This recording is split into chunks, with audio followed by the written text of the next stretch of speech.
Mitch will be on the play here for game one. Really can push that to his advantage. Oh, yeah, absolutely. Plus, I mean, Mitch has just been on point this weekend. I mean, as we just saw from the match we just watched on camera, he is in it to win it. But I mean, everything's been working out the way that Hunsaker planned when he showed up with a Naya hexproof deck. Yeah, it looks like it's been favorable matchups across the board in the quarterfinals. Got paired against Gabe Carlton Barnes playing mono black aggro. Seemed like a pretty favorable matchup. He was able to take that one down 2-0. In the previous matchup against Junk Midrange, Jesse Harper able to take that one down 2-0 as well. So hasn't lost a game here in the elimination rounds.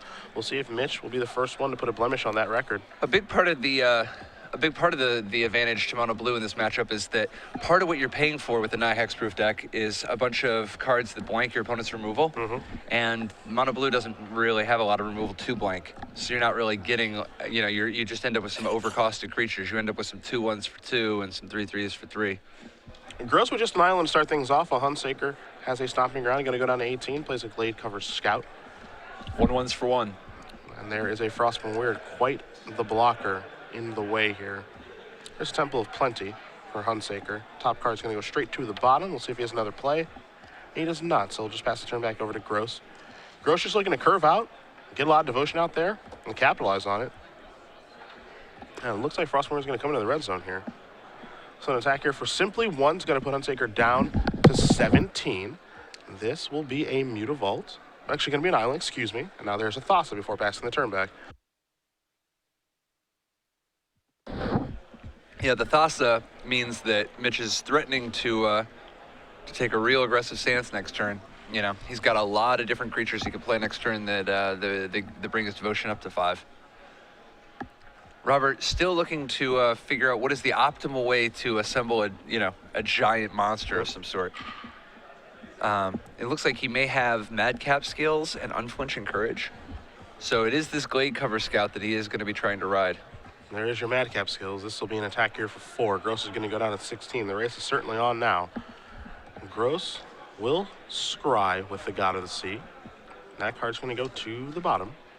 And now it's time to take a draw. It's a copy of Nightveil Spectre that will provide plenty of devotion here for Thassa.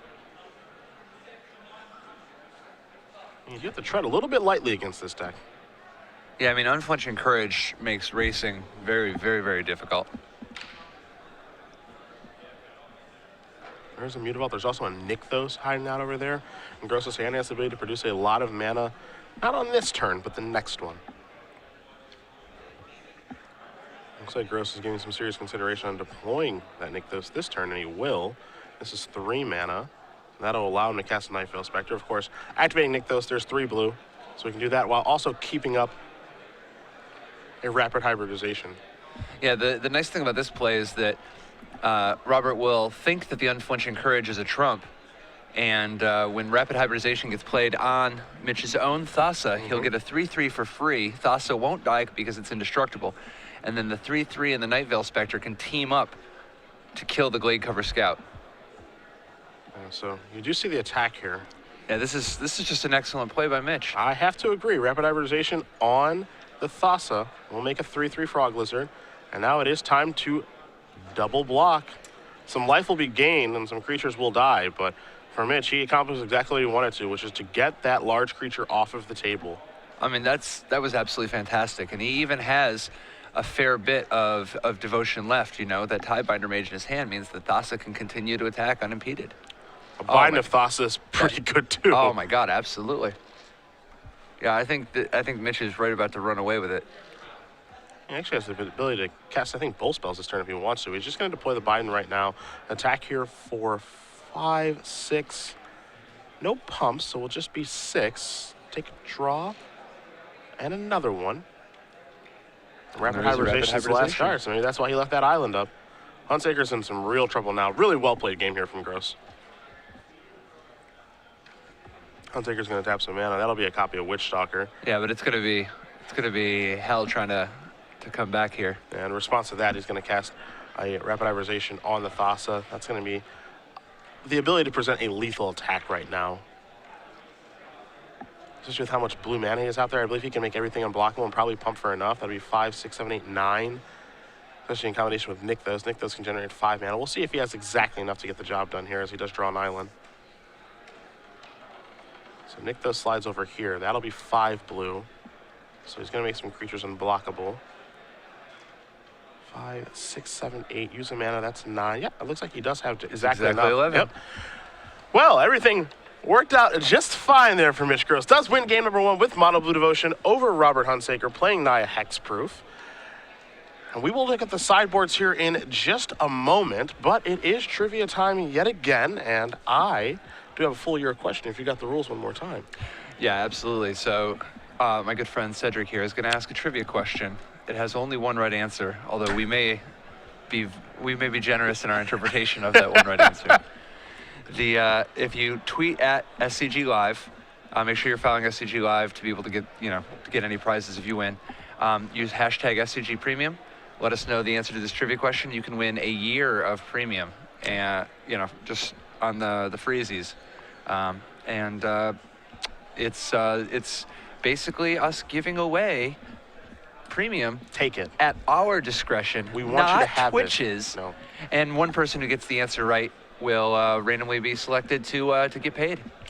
Very simply, next week in the Open Series is headed somewhere. The question is, what city will Patrick Sullivan and I be in next weekend? Name that city.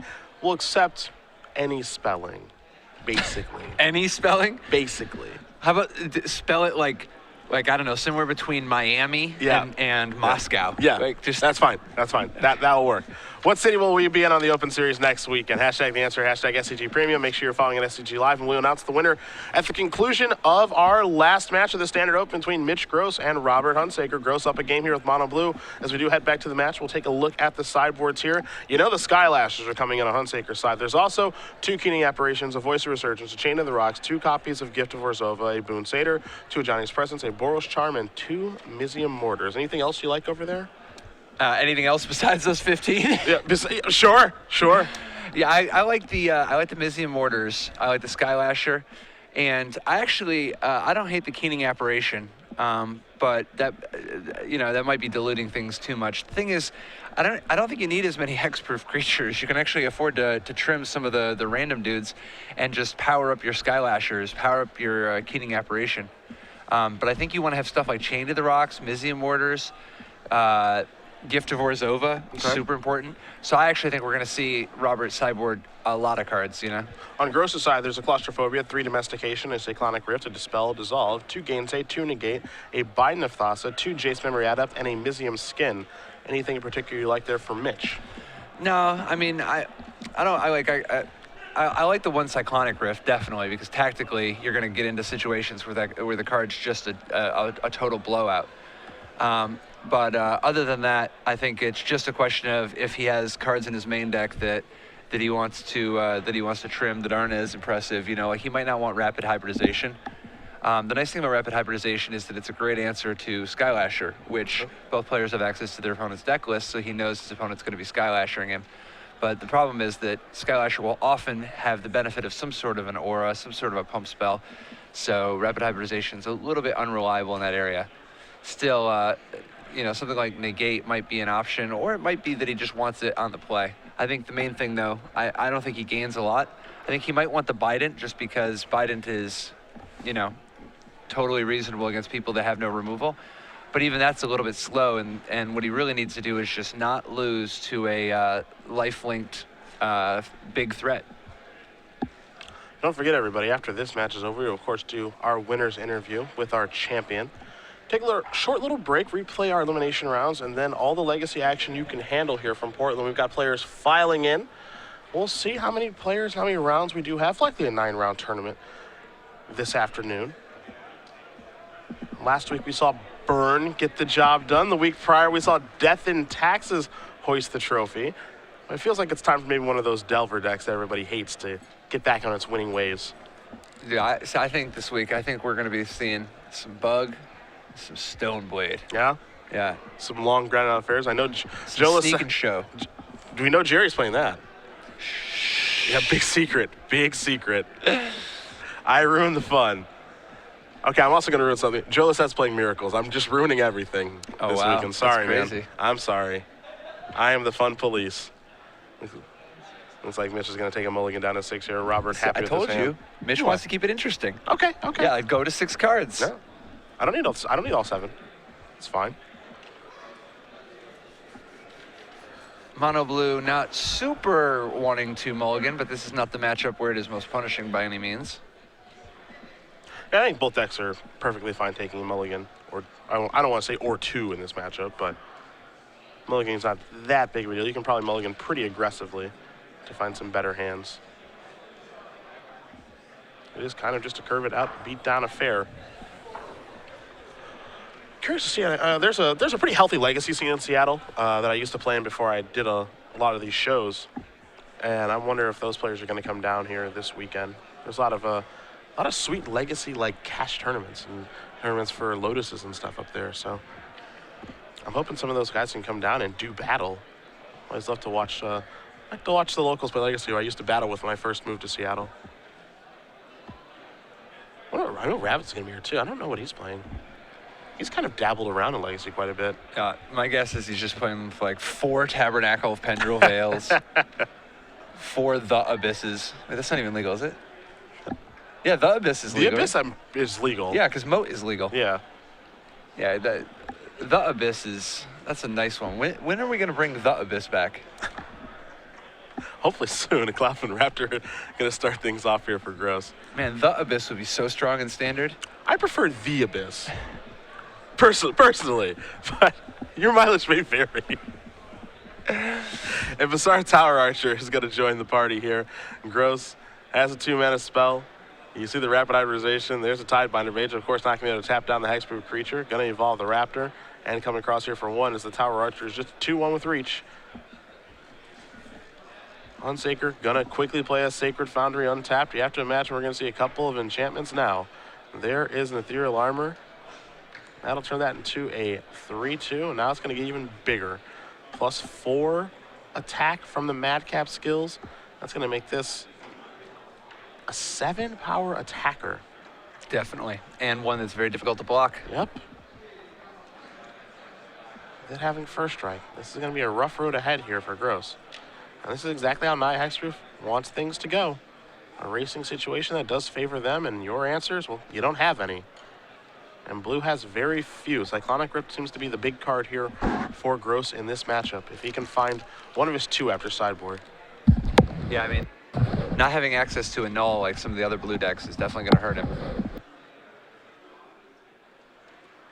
So Gross going to think some things through right now. Going to play an island. This will be a Night Veil Spectre. That'll evolve the Raptor. Going to attack here for 4. Going to put Hunsaker down to 11. So it's certainly a racing situation here. Hunsaker will take a draw here. If you're Gross, you're just hoping that there's no Unflinching Courage or more creature buffing. That is a Temple of Plane. Top card's going to go to the bottom. See if maybe there's an Ajani or a Boros Charm hiding out over there. You do see a copy of Selesnya Charm right now in Hunsaker's hand. This will be another attack for 7. Going to put Gross down to 6. You see his hand, 2 copies of Rapid Hybridization.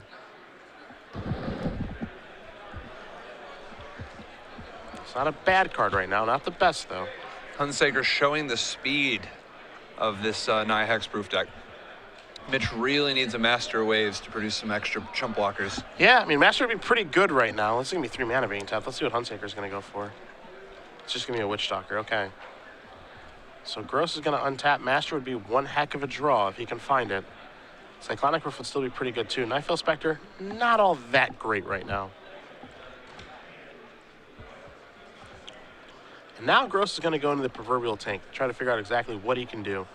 He's got 6 powers of attackers here, but he's facing a lethal attack next turn, so he's going to have to figure out what's possible in this situation.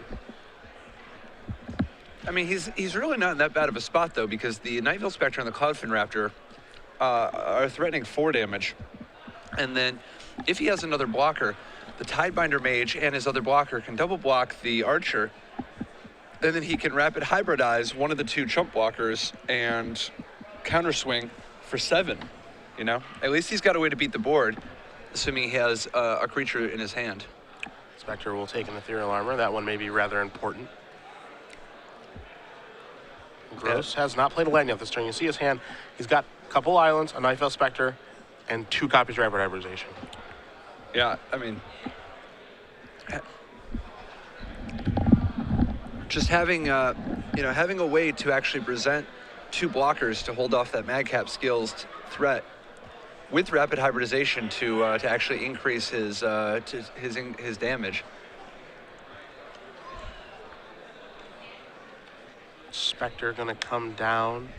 Well, this is clearly a spell. Let's see which one it's gonna be. It looks like a Chain to the Rocks potentially. Yep.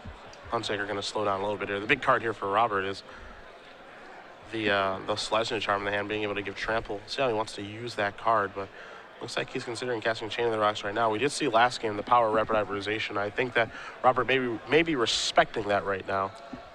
And he's just gonna attack with both creatures right away first. Use the Chain after combat in case the race does not favor him. I mean, Celestia Charm giving trample would be absolutely devastating. Yeah, I think that might be the problem. That might be too difficult to overcome here for Gross. Yeah.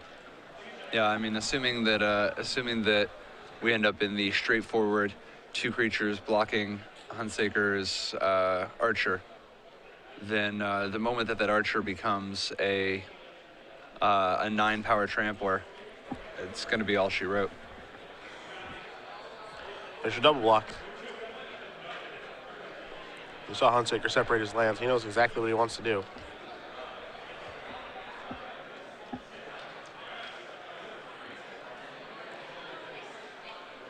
And there is your 2 mana. This looks to be your Celestial Charm. This needs to be exactly Dispel from Mitch Gross, which, from the looks of it, he does not have. Just two rapid hybridizations, meaning that we're going to game 3. Yep. Robert Hunsaker is going to win game number 2 here over Mitch Gross. Naya Hexproof and Mono Blue Devotion are tied up now. It was definitely a close game between the two players, and now we'll watch a third and final one to see who will win the trophy and qualify for the Invitational, of course, and get some points towards the Open Series between Gross and Hunsaker. Looks like both players may be going back to the drawing board here very quickly. Looks like Hunsaker may be happy with his configuration. Again, the games are going to be, it feels like the games are just going to be one-sided, kind of, combo-esque matchups here. Mono Blue just wants to do its thing and has a minor interaction. Hexproof doesn't really want to interact at all. The only interaction it really wants to play is a card like Celestial Charm to finish things off, or Boros Charm to get something double strike. So. Well, I mean, even this one, as much as, Hunsaker was doing something super powerful, Mitch was very, very close. He did take a mulligan and still ended up in a spot where if Hunsaker had didn't have that Celestia Charm, he could have won the race. It was it's definitely an exciting matchup that very much favors whoever's on the play. Yeah. And I think Mitch is going to make a big comeback in game 3. I mean, this matchup may be as simple as you mentioned as just being on the play or the draw. And so many of Mono Blue's matchups are that way. Yeah. It very well just could be, hey, I'm the 5 seed, so that's why I won the match in the tournament. I mean, don't get me wrong, Hunsaker's draw in game 1 was quite good. Oh, yeah. With Unflinching Courage and friends. Oh, yeah. No, I mean, both of these decks have the ability to present some pretty unbeatable boards, and both players have access to a couple of tricks, a couple of ways to try to, to steal some games in that are on the line. And that's really what it's about. I mean, whoever's on the play, generally things are going to favor them. Whoever does the much more powerful thing can overcome that. Where it gets really exciting is the nitty-gritty, the little situations where tactically somebody tries to buy themselves an extra turn, buy themselves a couple extra outs, try to, prevent a couple extra damage somewhere. The little tricks, things like Celestia Charm, Boros Charm, Rapid Hybridization, Cyclonic Rift. The little tricks. Well, game number 3 is where we will be headed. It's been a fun tournament thus far. We've seen a healthy diversity of things from our players. Hey, we started off the tournament with Jerry playing Jund Monsters. We saw Joe Lissette, of course, playing Blue-White Control. We've seen a lot more junk mid-range than expected. Jesse Harper making the top 4 with that deck. But at the end of the day, it's been a mono-black and mono-blue field. 3 mono-black Devotion decks making top 8, 2 mono-blue Devotion decks making top 8 as well. And, of course, we do have Naya Hexproof here in the finals. And Brian DeMars has been a big champion of that deck for some time, getting 15th place at Grand Prix Chicago. Haven't really seen that deck very much on the Open Series. But Mono Blue Devotion is something we've seen quite a bit of. Russ Merriam winning with that deck in Providence. Saw a couple copies of that deck make the top 8 at Grand Prix Chicago. And now we'll see if Mitch Gross can put another trophy here for Mono Blue. And we talked about this, though, with no Mono Red players to carry on the Mono Red streak. Naya Hexproof was kind of taking that role, as kind of the dark horse candidate, sneaking into the top 8 and then just going around picking on black decks and kind of just doing his thing. Taking advantage of a world with no Sphinx's Revelations. Gross a very quick mulligan here. Did not like the hand that he saw. Again, he will be on the play. Hunsaker's going to take a look at his hand. Couple of lands. Mizzy and Moore's hiding out over there. See if he finds something that he likes. And said, hey, I will keep. Robert will wait pretty patiently. It sounds like Mitch was telling him about his hand and saying it was pretty bad. It was pretty bad. So right now, Joe Lissette leading the Season 3 player race with 126 points. Didn't have a great tournament yesterday, but Alex Bertoncini is the one that's chasing him right now. Of course, Lissette is in attendance. He'll be playing Miracles today. We'll see if he's able to put another top 8 finish on his resume and expand his lead over Bertoncini and anybody else that's chasing him. But right now, it's kind of a 2-dog race between those two players for Season 3. But next week, we'll be on the East Coast. Can't tell you where just yet, of course, because that's the premium question. But we will be on the East Coast. Chances are we will see Alex and a bunch of other players that we're familiar with over there doing battle.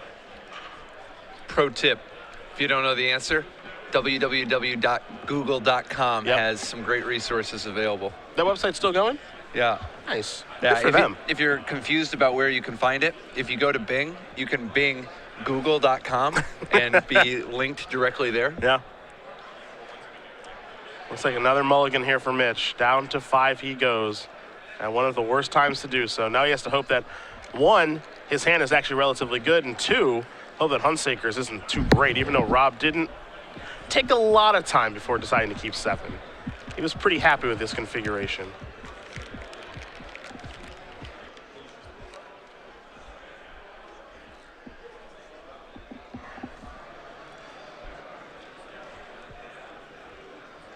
Don't forget, M15 coming out relatively soon, so things will change on that front. Our format here, we got M15 coming out in like 2 weeks. So this standard format, I don't want to say it's dead, but it'll certainly change with the addition of a lot of cards from M15. Yeah, I mean, how dead can it be if we're seeing Naya Hexproof versus Mono Blue Devotion in the finals, right? Black did very well this weekend with 3 from the top 8, but Black always does really well. Yeah. Always bet on Black. I think almost certainly the best deck. But that deck seems to have a pretty big target on its head, given what's in M15. Yeah, there's like literally at least 10 cards and mechanics and themes that are like bent against it. The entire Avatar cycle is like so ridiculously anti-Thoughtseize Hero's Downfall. Spirit Bonds is a extremely anti-black card. I cannot wait to see that card in action. That's my kind of magic I was card. Gonna say, that seems like the type of card that's my kind of card. Get you away from all the red and get you back on white, you know? That's my kind of card. But right now I'm stuck just playing Vintage, so. Vintage? Yeah, I love it. Online? Yes, I can't get enough. What are you playing in Vintage? Bug, Fish, or Storm. Drew Levin put me on the path of Storm, because there's an island for Gross, but no play. It does have Cyclonic Rift in his hand. Hunsaker is going to take 2 and simply pass the turn back, so feels like maybe a Selesnya Charm here for him. Yeah. There's a Dissolve, and there's a Skylash. Oh, you can't counter that. Oh, wow. And we saw Mitch actually play 3rd land and opt not to play Thassa with the idea of playing a Dissolve probably on Selesnya Charm. That's not going to happen, and we might have a runaway here. Well, he does get to dissolve the Madcap skills. Yes, that's true. So he's got that going and for him. He has to do that. So Dissolve will allow Gross to scry. And we'll take a look here in just a moment. Looks like he's going to keep that on top. So now Hunsaker can attack. Gross is going to go down to 18. There's a Sacred Foundry before passing the turn back. So it's a tie game right now. There's an island off the top. This is a Master of Waves for just 1. So 2 and Elemental will be joining the party in just a moment as Hunsaker will untap. What do you think about playing the Master Waves here instead of the Thassa? I would have preferred the Thassa in that situation, just because I need Master Waves to do so much work in this game, and just getting a 2-1 off of it is not really going to do a lot, especially with an Unflinching Courage over there now. Yeah, I mean, this is a real bad spot. Now, he does get to Thassa and Cyclonic Rift if he wants, but the problem is that Cyclonic Rift is such a short-term solution to Unflinching Courage. There is Thassa. Cyclonic Rift is the last card. Hunsaker's going to untap here. 4/4 Lifelink Trampler. Skylashers just rips the blue deck apart out of the hexproof deck, particularly obviously on the Mold of 5. Yeah. See some observers there rooting Hunsaker on. There's an Ethereal Armor. Yeah, things are just snowballing out of control. This will be an attacker for 2, 3, 4, 5, 6 points of damage. So little counterplay too. The first strike, the ensures that there's no way rapid hybridization tokens could ever block it. The trample makes sure that there's no possibility that it could even be chumped by rapid hybridization tokens. The Pro Blue, obviously the most important ability here. There's Tower Archer. You saw the rift on the Unflinching Courage to make it so that Hunsaker doesn't really gain any more life in the short term. Gross taking a look at the top card with Thassa. It's going to need to be a really good one. I mean, Mutavaults can block some amount of the time. What he really needs is some kind of counter magic for that Unflinching Courage just to start the comeback, so that he isn't continuing to get deeper and deeper and deeper into a hole. This is 4 mana. This feels like it might be a master. All right. That'll be for 3, so some more elementals are coming. Not going to turn on Thassa yet. And the only good attack here is this one. So there's an attack for 2. This doesn't want to attack him. Actually, for 3, yeah. True. That actually makes the race a little more interesting because those are attacking for 3 and not for 2. I mean, he's got 18 showing. If he can wake Thassa up. All right. Here's this. The problem is that he can't survive 2 hits of this. Yeah. He needs, frankly, he needs another Cyclonic Rift, but. There's a Glade Cover Scout. And it's so tough because he can't wake up Thassa and still progress his board at all. Gross at 5, Hunsaker at 22.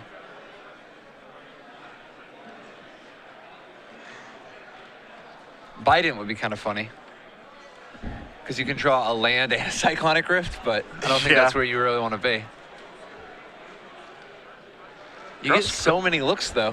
I mean, Gross kept that card. Biden actually would be pretty funny in this situation. You get to attack with basically everybody, and, you get a lot of triggers. You even get to you attack with Thassa. Yeah. You get to attack with everybody. You get a lot of triggers and hope to kind of run a runner off the perfect cards. The problem is that there's not a lot of Cyclonic Rifts available. There's 1 left. Yeah, I mean, he's got... What else could he possibly... Yeah, I mean, he's only got just the 1 Cyclonic Rift as an out. Because, Mutavault can't stop the trample here. So Thassa's going to make Master Waves unblockable.